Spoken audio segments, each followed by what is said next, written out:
Hi, this is Mac from Mac's List. Before we start the show, I want to let you know about my new book, Land Your Dream Job Anywhere. I've been helping job seekers find meaningful, well-paying work since 2001, and now I put all my best advice into one easy-to-use guide. My book shows you how to make your resume stand out in a stack of applications, where you can find the hidden jobs that never get posted, and what you need to do to ace your next job interview. Get the first chapter now for free. Visit maxlist.org/anywhere.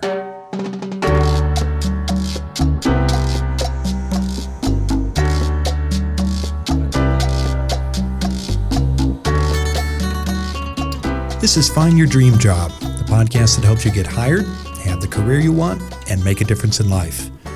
I'm Mac Pritchard, your host and publisher of Mac's List. I'm joined by my co-hosts, Ben Forstag, Becky Thomas, and Jessica Black from the Mac's List team. This week, we're talking about the one thing you must do in a job search.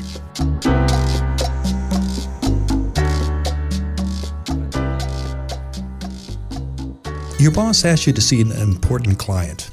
You don't think twice about the need to prepare. You spend the time it takes to get ready for that appointment. Preparation is the one thing you must do in a job search, according to this week's guest expert, Anita Bruzzese. She says when job seekers skip preparation, they end up frustrated and unhappy. Anita and I talk later in the show. Here's one of the most popular questions in a job interview. Where do you want to be in 5 years? Ben has found a blog post that shows what an employer hopes to learn from your answer. He tells us more in a moment. What do you say when asked in a job interview about your career goals? That's our question of the week. It comes from listener Katie Petit in Chicago, Illinois. Becky shares her advice shortly.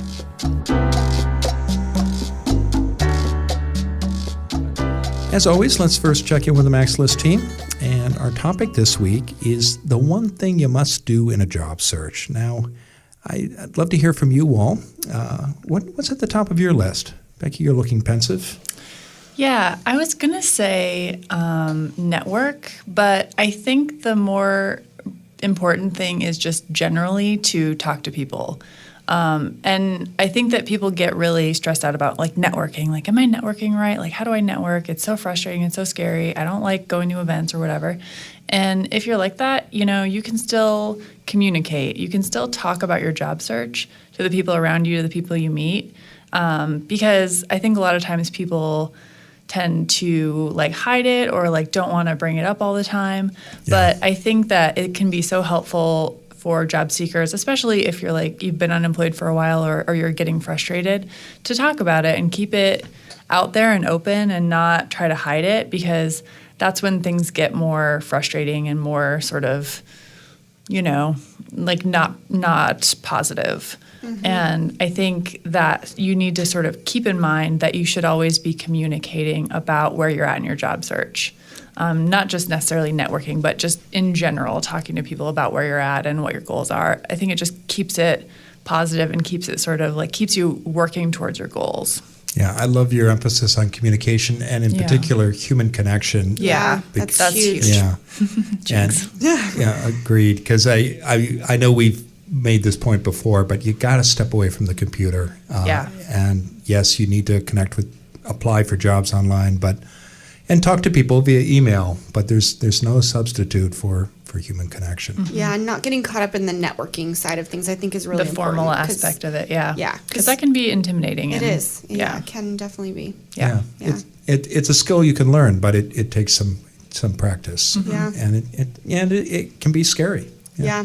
What about you, Jessica? What's at the top of your list of things you just got to do during a job search? I would say I'm kind of split between staying focused on your goals, because it's so easy to do kind of that spray and pray kind of, every job you see, making sure that you, like, getting into that mindset that you want to apply for everything that you see. So staying focused for sure. But I also think that keeping your, I'm a big LinkedIn advocate, so keeping your LinkedIn up to date and kind of along what Becky said, connecting with people there and again, we've talked about this before, but doing that before it's when you're looking for a job, doing that kind of continuously is always important. But making sure that everything is up to date there and that you're putting your best foot forward on LinkedIn as well as your resume. Yeah, I agree. The best time I think to look for work is when you don't have a job, and a job search it's always got to be in the background. Yeah. Ben, what are your thoughts? So I think networking and kind of staying on top of your kind of job search game, even while you're employed, is important. But I think like the number one thing you need to do, the thing that most people don't do in a job search, is like really know what you want to be doing with your career and having some clear goals. Because I talk to a lot of job seekers, and when I ask them, like, so what do you want to be doing? Like, the number one response I get is like, I don't know, or like, Maybe my options. Yeah, anything, whatever happens is great. And I'm like, makes it really hard for yourself to find what you're looking for, because you end up chasing a lot of bad leads, and you put yourself in a situation where like you're applying for jobs you're not even really that interested in, which makes it hard to show the enthusiasm you need to show if you want to land the job. And so I say, like, take the time to get really focused about what you want, and then instead of casting a wide net for jobs, be laser focused on like the specific types of jobs and careers that are most interesting to you. Yeah, for me, I'm with you and Jessica. I'm on the goal train here. You need to know where you want to go, and it's okay if you've got a short list of 2 or 3 goals that you want to explore. But as you say, Ben, there's just no substitute for knowing what your destination is. It makes your search so much easier. Yeah, and I think it's okay that like, in the course of your networking, if you learn about new things that are interesting to you, your goals can change. But I think it's important to just stay focused and so that you're only really pursuing 2 to 3 different leads at any one time, as opposed to just anything that pops up into your radar. Okay. Well, great. Well, thank you all. And I know we're going to talk more with Anita about this. And I know from reading her stuff, she's a big fan of goals as well. And she is obviously a huge fan of preparation. So let's turn to you first, though, Ben, because you're out there every week searching the nooks and crannies of the internet, looking for books, tools, websites, and other resources our listeners can use in a job search and a career. So what have you uncovered for our listeners this week? So this week I want to talk about an article I found on the Harvard Business Review's website, and it's called "Where Will You Be in 5 Years?" So this is a question that you've probably heard in interviews. It comes up a lot. And I'll be honest, it's one of my least favorite questions. It's a tough one. Yeah, because it's like I don't know how to answer it, right? I don't know what's going to happen in the next 5 years. I don't know what's going to happen next week, right? So how am I supposed to have a vision of where my career is going to be in half a decade? And, I'll be honest, I'm even a little skeptical of anyone who already has a real clear roadmap mapped out of their career, because like life happens and things change. So I like this piece because it unpacks the question a little bit about what actually employers are looking for when they ask this question. And it provides a really tactical approach to answering it based around the internal motivations of the employer. So the reason employers ask this question is not because they're looking for like a clear vision of where you're going to be. I mean, there's a couple key things they're looking for. Like, are you pursuing a job that's like within your kind of larger strategic interests? Is there some other issue that might take you away from the workforce or away from that employer? Should they hire you? Things like if you say like, my goal is really to start my own business in the next 2 years. That's gonna it's kind of a turn off. Yeah, exactly. Unless it's a contract job. And I think there's probably some very nefarious employers who are trying to like probe out things like, are you looking to move someplace else? Are you looking to have children? Like take maternity leave? Things like that. They're trying to figure out kind of the broad brushstrokes of what your life might look like in the next 5 years, so they can, frankly, take some risk avoidance in their hiring. But the other thing I really liked about this piece was that it uses this prompt to kind of dive into a deeper question, which is, where does meaning reside for me? And I think a lot of people, I was just talking about having goals, right? A lot of people struggle about I don't know what I want to be doing. I don't know what my career should look like or what my real interests are. And so I think if you think about this, where will I be in 5 years question, it gives you a framework to start kind of creating those ideas and those goals for yourself. So if you think about, again, restructuring the question is like, what is meaningful to me? And in the next 5 years, what could I do to more closely reach those things that are meaningful to me? You can kind of step backwards from there and start constructing what a career might look like. And the author of this, they make a really good point, which is, reframe the question from where do you want to be in 5 years to what do you want to learn in the next 5 years? And the answer to that question of what would you like to learn professionally can really clarify a general career direction that will keep you engaged. So I thought this was like a really interesting piece on a couple levels, both as a tactical how you answer this question, but also as a kind of philosophical how you can take the structure of this question and unpack it into a bigger, kind of more rewarding career trajectory. It sounds like a great story. I'll definitely check it out. This is one of those questions that comes up in almost every interview or certainly a second or third interview. So you have to have an answer ready. Yeah, I mean, it's one of these ones that it's so frequent that you should just have like a rote answer down, or at least a framework of a question or response. Again, keep in mind like the key things the employer wants to know is like, are you like already planning your exit strategy if we give you this job? And we've talked about this before. You have to show enthusiasm for the job that you're applying for. If you talk about like how your goals are something that's completely different from the job you're applying for, they're looking for that kind of thing. So it's one of these questions where it's easier to give a wrong answer than it is a correct answer. Yeah. So check it out. It's on the Harvard Business Review's website, which is hbr.org, and I will have the full show notes, the full URL in the show notes. Okay. Thanks, Ben. If you've got a suggestion for Ben, he would love to hear from you. You can write him at ben@maxlist.org. We'd love to share your idea on the show, so send your emails directly to Ben. Now let's turn to you, our listeners, and Becky is here to answer one of your questions. Becky, what's in the Max List mailbag this week? So we have an excellent sort of segue from that 5 years question, because Katie Petit emailed us to ask a question sort of similar to that, where do you want to be in 5 years question, but with a bit of a twist. So Katie asks, I've had interviewers ask, what are your future career goals, or where do you see yourself in 5 years? When my goal is to have the job of the person interviewing me, what's the best way to answer this question without sounding like a threat or someone who will be gunning for their job? I think this is a fairly common one, and it's a good question. It's a little tricky, Katie, so thank you for asking. So generally, I think interviewers like to see a candidate show drive and show that they have goals, and it's totally okay to express your desire to move up and take more responsibility on over time as you sort of develop in your career with this company if you do get hired. And another thing to keep in mind is your interviewer probably wants their boss's job in 5 years too. With all that said, though, I don't recommend you say to them in the interview, oh, yeah, I want your job in 5 years. I'll be where you're at. That's probably not a good approach.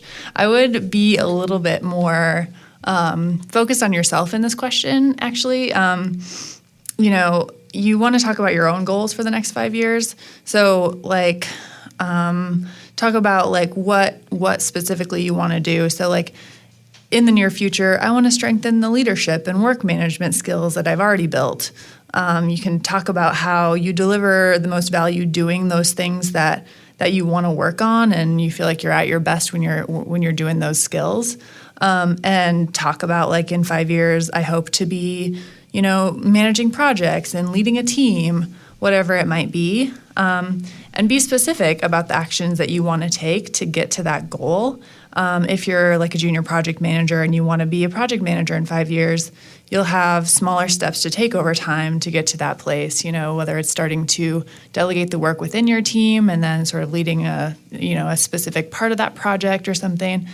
You have steps that you need to take to make your goal achievable. And so really talk about that in your answer to this question. It'll show your interviewer that you've really thought through that goal and you have a clear plan to achieve it. And if they're threatened by that, then it's sort of on them. You're showing that you're you're sort of driven and you know where you want to be, and you know yourself and your skills, and I think that'll be impressive to them. So that's my advice. I like that a lot, and I like your focus and your emphasis on the phrasing portion of that, of demonstrating that you would like to move up. I think that is something that or not even move up, but learn from your experiences and grow in the organization, that you want to still be at that same organization in 5 years. You just want to be able to move around throughout the organization as well. And even using that as an opportunity to say, focusing on your goals, again, like you said, of what specific areas of that person's job that you really see yourself doing and doing well, and then using that maybe as an opportunity to say, I would love to learn from you in the next several years, because she or he would be your boss or your supervisor in those couple of years, and saying, I really see myself in this opportunity for growth, and I would love to be able to learn from you in this experience. And people always want to be mentors as well and help other people grow. And I think that phrasing it in that way of focusing it on your goals, posing it as not being threatening, and then demonstrating that you want to move through the organization and showing that drive, I think that's really good. Yeah. So I think most managers know that there's like a professional progression that you go through and that people are going to grow in their careers and move on to different things. I think the key is also remembering that managers are people too, and they can be insecure. So I really like your point about like playing to that person's ego and saying like one of the reasons I'm really excited about this job is because at some point in my career I hope to be in a position like you have, and I think there's a lot I can learn from such a great, talented, experienced professional like you, and really kind of position that person as a mentor. Yeah, definitely. But don't just say it because you think that's what you need to say. Just be authentic and genuine. That's true. Say it if you believe it. Yeah, and you need to be authentic. Of course. But I mean, I think that's true a lot of times. That you can learn a lot from a good manager, and I think absolutely. Unless we're talking about a job where there's like only one of them exists in the world, like NASA project manager for manned space flight, right? There might be only one person who has that job. Right. Like there's probably other positions with the same title or the same kind of responsibilities elsewhere. And so by saying like, I want your job doesn't necessarily mean like, I want to be sitting behind the desk you're sitting at right now. Right. It means right now. Yeah. It means that at some point in my career, I want a similar type of role like that. And I think most managers understand that that's something that happens in people's career. They move up. Yeah, and I liked what you said, Becky, about that manager might also be wanting to move up as well, and so being able to groom the next person, the replacement, and keep it all. Yeah, that'll help their career too. It will help their career, and it'll help make sure that their position is solid when they do decide to leave, and that the organization itself is stronger. Yeah, totally. Yeah. I agree with employers want people who are ambitious and want to learn and want to grow. And I love the points that all of you are making about the need to say where you want to go, because I think that will be appealing. So good advice. Well, thank you, Becky. If you've got a question for Becky, please send her an email. Her address is becky@maxlist.org. You can also call our listener line. That number is area code 716 Job Talk, or send us a tweet. Our Twitter handle is @MaxList. If we use your question on the show, we'll send you a free copy of our new book, Land Your Dream Job Anywhere. We'll be back in just a moment, and when we return, I'll talk with this week's guest expert, Anita Bruzzese, about the one thing you must do in a job search. Most people struggle with job hunting. The reason is simple. Most of us learn the nuts and bolts of looking for work by trial and error. That's why I produce this podcast, to help you master the skills you need to find a great job. It's also why I wrote my new book, Land Your Dream Job Anywhere. For 15 years at MaxList, I've helped people in Portland, Oregon find meaningful, well-paying, and rewarding jobs that they love. Now I put all of my job hunting secrets in one book that can help you no matter where you live.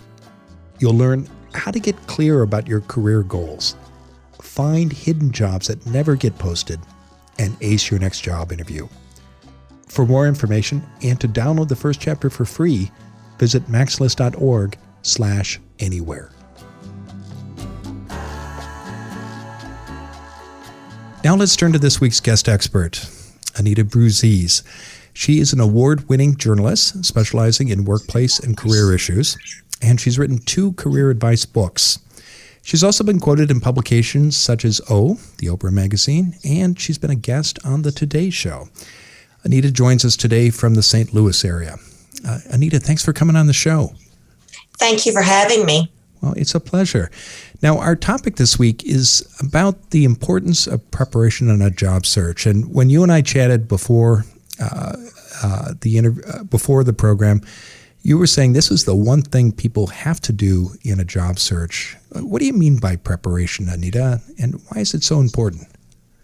Well, I think people, there's a couple of scenarios. Sometimes people are unexpectedly looking for a job. They get laid off, or there's a merger, or there's something that happens. And so in a panic, they just start sending out resumes right and left. Just, whoever is online that they can find the address for, they send out resumes. The other thing is they're kind of maybe wishy-washy about the job search, and they're not quite sure. Maybe they just want to see what's out there. They're not real enthusiastic about it. And so those kind of things really set people up to fail because they're job searching without giving it a lot of thought. And so and what kind of difference can preparation make? Because for either someone, and again, let's go back to that second scenario, someone who's they just want to test the waters. Yeah. Why is that a bad thing, Anita? Why? I'll give you an example. I sit on the board of a nonprofit, and we recently were advertising for a position. And this is not a nonprofit that's run by Microsoft. It doesn't have a lot of money. And it was advertising for a position, and we had resumes come in, and we had resumes from people 3,000 miles away who didn't really even have the qualifications. And if you looked at the job, you could tell this was not a nonprofit with a lot of money to pay. And I'm not really sure what these people thought they were doing. It wasn't like we were going to be able to fly them in to interview them. We would not be able to pay any moving costs. They really didn't have the qualifications to apply. So that's kind of what I'm saying. And I've even talked to law firms where people have applied for the position of lawyer and they do not have a law degree. So that's why I think lots of times people just get into this mindset where they're just going to, cast this really wide net and just kind of see what happens. And that's probably one of the biggest mistakes you can make because you're going into it totally unprepared. If I called you from the law firm and said, all right, where did you get your law degree from? And you have no law degree, what are you going to say? It's a ridiculous waste of time and effort. What would you say to people, and I'm making a guess here, but I imagine people who send that resume from 3,000 miles away think, well, who knows? Maybe lightning will strike. I could do that job, or I could learn how to do it. Why shouldn't I apply? What would you say to somebody like that, Anita? Because I think that job searches are draining. There's a reason they say that a job search is a job in itself. It requires a lot of focus. It requires a lot of energy. If you're going to do it, why not put 100% of your effort into something that you really want or really interests you or that you're qualified for, instead of casting this wide net and just hoping lightning strikes and you might get something. I think that you'll get defeated really quickly. And so one reason or another, you start losing your enthusiasm and you don't put a lot of effort into your job search. Let me give you another example. The other day I was talking to an executive with a healthcare company, and he said he just got a cover letter. And now keep in mind, he's with a healthcare company, and the person says, I would really like to work for the Port of New Orleans. I really like New Orleans. Number one, the job was not in New Orleans. It was not with the Port of New Orleans. But this person obviously was unfocused, not making a real effort at this job search.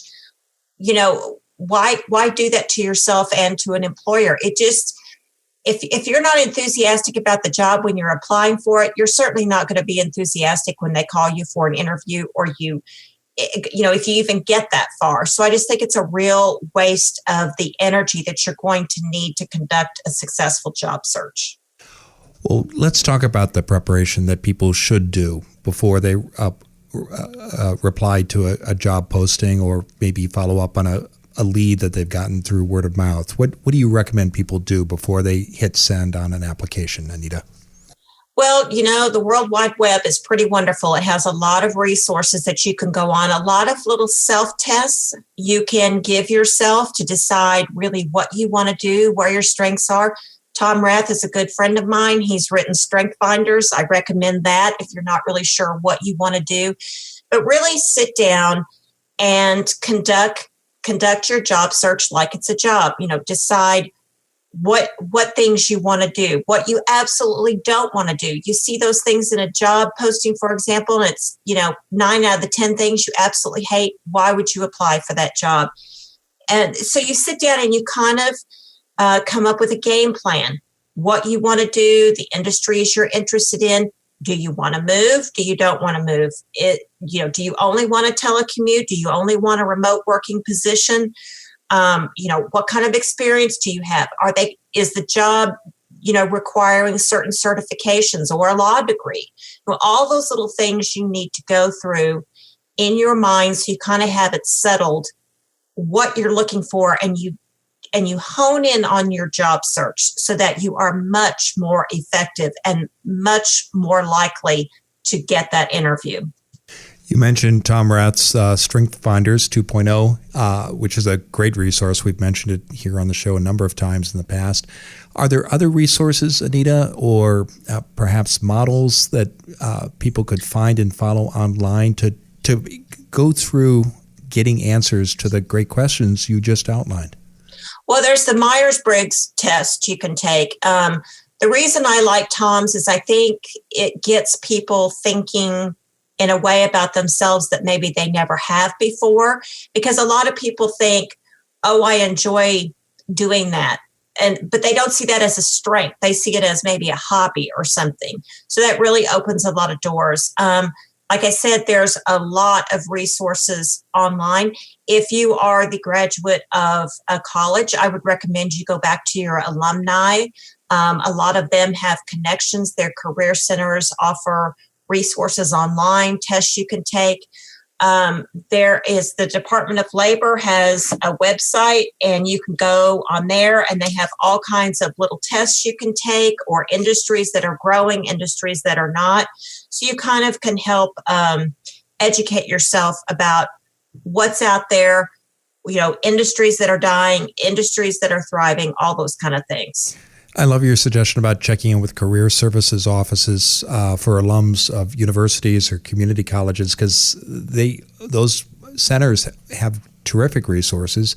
And for people who didn't go to community college or a four-year institution, every state has an employment office, which has great resources as well. And like I said, the Department of Labor is a good place to start too, because they're constantly updating the data that they get in. So it's a real good place to kind of go and see, maybe you're interested in a certain field, but you maybe need to kind of switch your focus a little bit, or maybe you need, you're going to have to get some kind of certification. It's best to know that before you start applying for jobs that you don't have a chance of getting because you don't have the required certification or degree or something like that.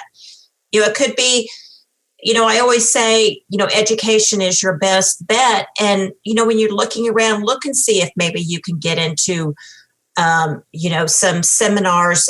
Lots of communities offer free seminars, job search seminars. The United Way, different church groups in town will often offer chances for you to come and network. Any of those resources that might be available if you're not in a big city, those are all chances to look into and take advantage of. So we've talked about the importance of preparation in setting goals and in the application process. Now, when somebody gets a call back after having followed the steps you outlined and they're offered an interview, why shouldn't they just wing it, Anita, when they walk into that interview room? Well, let me first say, when you get the call, make sure you're ready to get the call. I don't know how many stories I've heard about hiring managers calling somebody and the person's dead asleep and they answer and they're just, I don't know about you, but I'm none too bright for about the first hour that I'm awake. So I'm the same. Yeah. Or, they're giving their kid a bath or they're in a bar or something like that. Don't answer the phone if you're not prepared to talk in a quiet place and give 100% of your time and attention. You can always call them back. The other problem is, say you've sent out all these resumes and you did it 2 months ago and you are not even sure who this person is who's calling you. You can't really remember the name of the company. You're not really sure what to talk about. I always say, every day kind of refresh your memories. Okay, this is my pitch. This is why I'm qualified to do these jobs. These are my skills. The other thing I like to do is when somebody calls you on the phone and you either do a phone interview or you go in, you always have your good idea file. And your good idea file means that you've done your research on the industry or you've done your research on the company. You know the challenges that industry or that company is facing, and you've kind of done some research and maybe you've got a few good ideas. Maybe you all should try this product, or have you tried reaching out to customers this way, or have you tried to generate, interest via social media this way? All those different things that you can offer an employer makes you stand out from the person who gets an interview and gives yes, no answers. Now, I know from looking at your blog and your articles that when you talk about the importance of preparation, you say that applies to networking as well, that we need to make strategic choices about the events we attend and the associations we get involved in. Tell us more about that, Anita. Why is that important? Well, for one thing, when you're searching for a job, you're asking for something from your network. And if you've been a good networker up to now, they're happy to hear from you and happy to help. But let's face it, a lot of us are not really good about keeping our networks up. And then all of a sudden they hear from us, Joe Blow needs a job and he's looking in such and such an area. So, if you're asking something from someone, say, for example, you're looking for a job in St. Louis and you call somebody in New York and say, hey, I'm looking for a job in St. Louis. What are they supposed to say to you? Or you call somebody out of the blue and you say, hey, you don't have any open jobs? Well, it's not like there's open jobs sitting there on their desk. They're wrapped up in the middle of something else with their work. And the first thing they're going to say is, well, gee, no, I don't, but I'll call you if I find something. And you're not going to hear from them. So you need to be much more strategic in the way you use your network. Make sure you're asking the right people, the right questions, approach them with the standpoint of, this is specifically what I'm looking for. This is what I'm qualified for. This is what I'm interested in. I mean, help your network help you. Don't just cold call a bunch of people, because that's a way to annoy your network, to burn them out. And also you're not using them effectively because you're catching them absolutely cold, asking them these questions. The first thing they're going to say is, no, I can't think right now, but I'll let you know if something changes, as you would do the same. So kind of be a little bit more proactive and strategic in the way that you talk to your network. Yeah, I like your emphasis here on being strategic in the requests you make, because my experience has been, and the people I work with have had this experience as well, that our contacts, our professional colleagues, friends and family, they want to help us in our job search, but and they're eager to do so, and we need to think about ways to make it easy for them to say yes to that, to ask them for help in ways that they can be helpful. Right, exactly. And it could be that there'll be 2 or 3 steps from the person you're trying to reach, and kind of clue them in as to what you're going on. I know that maybe you don't know of a job, but I see that you're connected to Mary Smith in Philadelphia, and I'm interested in a company that Mary used to work for and wondered if you could put me in contact with her. That way, when they make the introduction, they're not going into this blind. They'll be much more helpful to you if they kind of know where your end game is, what you're going for. And that's another part of your strategic job search.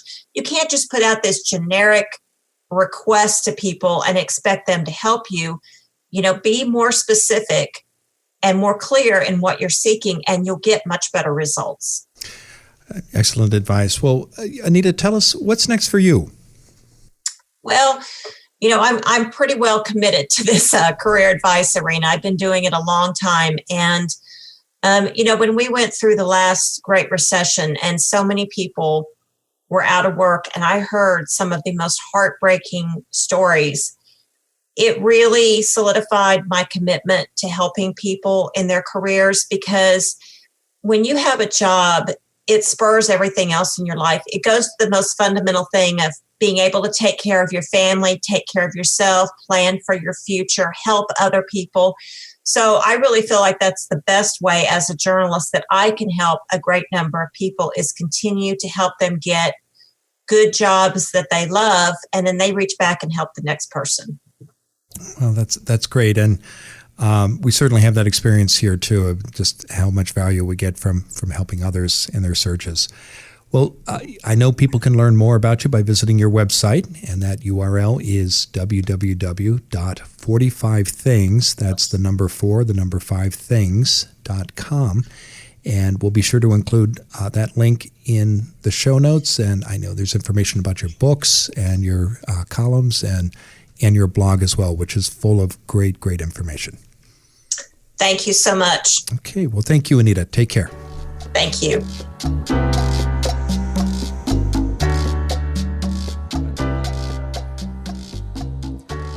We're back in the MaxList studio with Becky, Ben, and Jessica. What were some key takeaways you all took from my conversation with Anita?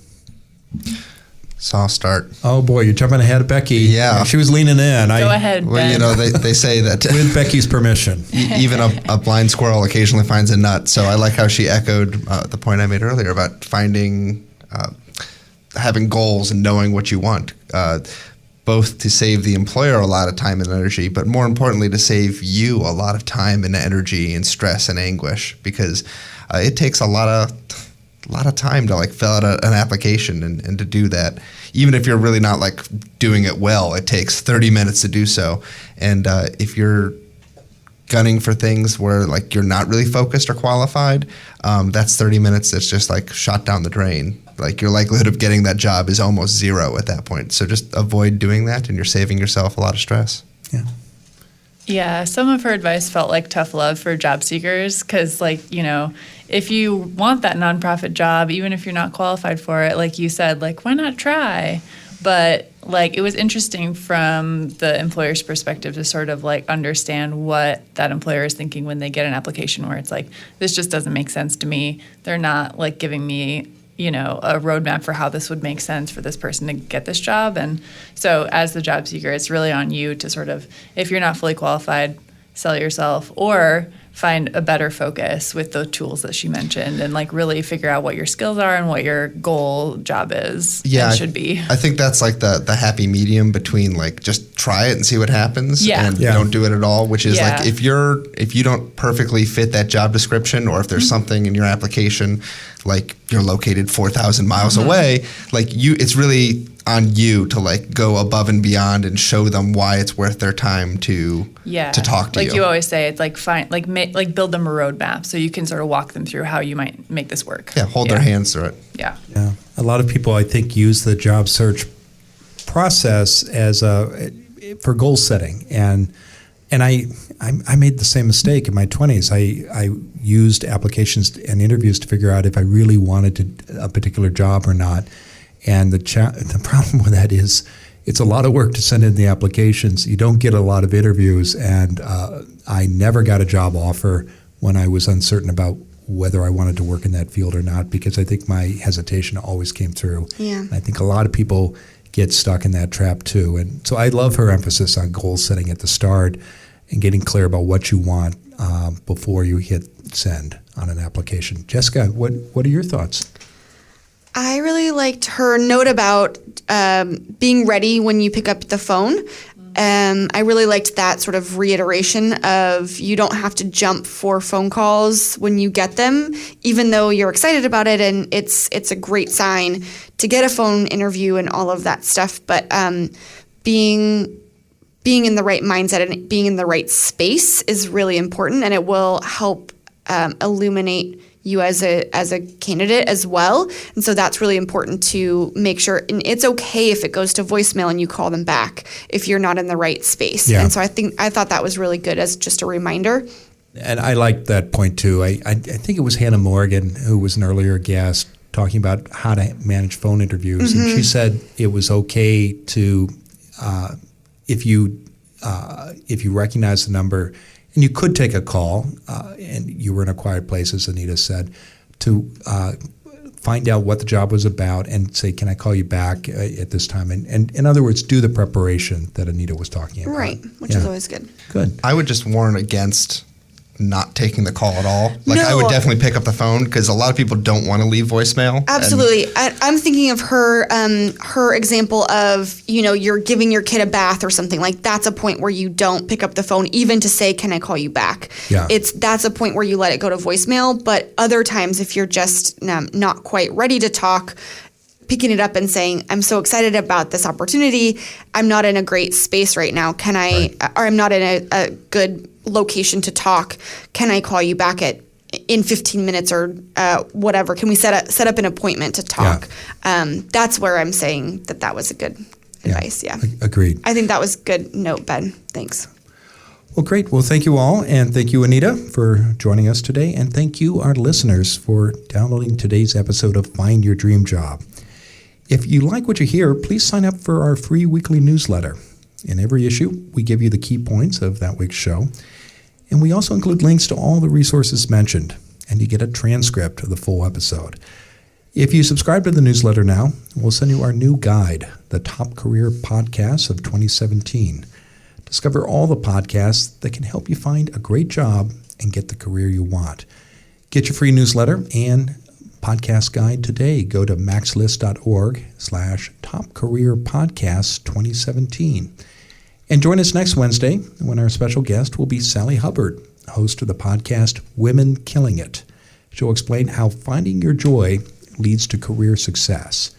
Until next time, thanks for letting us help you find your dream job.